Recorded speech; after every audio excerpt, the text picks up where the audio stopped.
Hello welcome to epic videos. आज हम बात करेंगे पंजाब एग्रीकल्चर यूनिवर्सिटी द्वारा नैनो यूरिया के फील्ड ट्रायल्स को लेके, जिसका यूज़ राइस और वीट पे किया गया।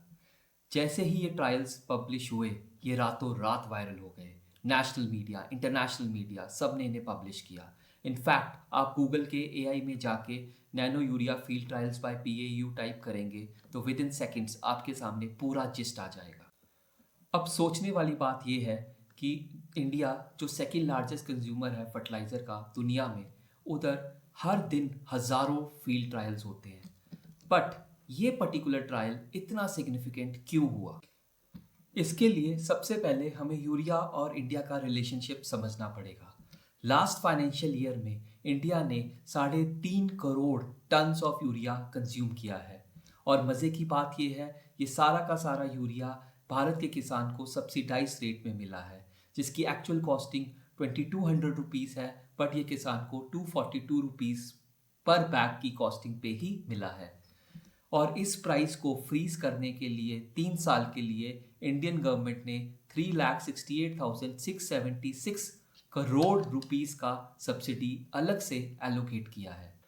अब हम बात करेंगे नैनो यूरिया की। नैनो यूरिया मार्केट में लॉन्च हुआ और इसकी मार्केटिंग एक कंसेप्ट द्वारा की गई कि one bottle of nano urea will be replacing one bag of conventional urea. मतलब 500 ml की एक बॉटल 45 kg के बैग को रिप्लेस कर देगी जब फील्ड में नैनो यूरिया का इस्तेमाल होगा।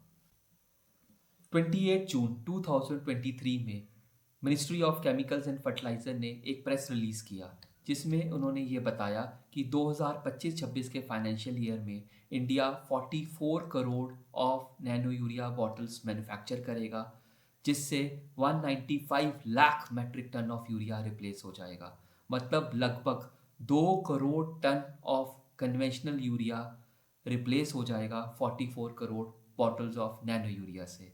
इसका मैथ भी उसी कंसेप्ट से हुआ। अगर आप 44 करोड़ को बॉटल्स को 45 केजी से मल्टीप्लाई करेंगे तो आपको ये इक्वलेंट नंबर मिल जाएगा। और अगर ऐसा होता है तो 2025-26 का कन्वेंशनल यूरिया का मार्केट बिल्कुल चेंज हो जाएगा।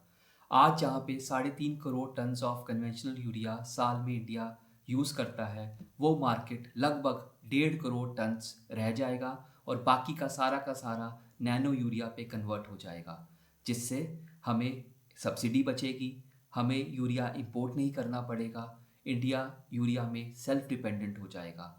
इसी कारणस को लेके, इन्हीं रीजंस को लेके नैनो यूरिया के लॉन्चिंग से ही ये प्रोडक्ट लाइमलाइट में आ गया है।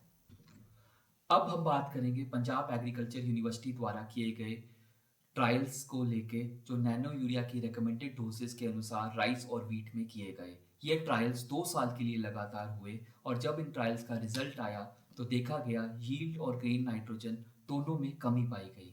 अगर हम यील्ड की बात करें, राइस में 13% और वीट में 21.6%। अगर हम ग्रेन नाइट्रोजन की बात करें तो 17% राइस में और 11.5% वीट में। ये सारा का सारा डाटा पब्लिश्ड है और इस डाटा ने काफ़ी कंसर्न्स उठा दिए हैं, क्योंकि India is the second largest producer of rice and wheat in the world.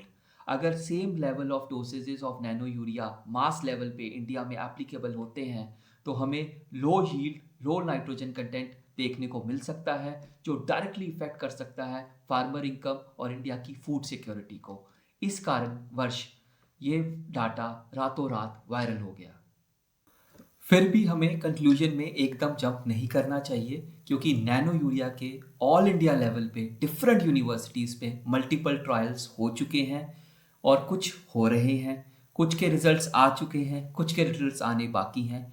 बस हम एक आशा करते हैं कि अगर नैनो यूरिया को लेके कुछ भी फीड लेवल पे या डोसेज लेवल पे कुछ भी लैप्सेस हैं, उसको जल्द से जल्द इम्प्रूव किया जाए, ताकि इंडियन फार्मर की इनकम बढ़े और इंडिया की सब्सिडी घटे।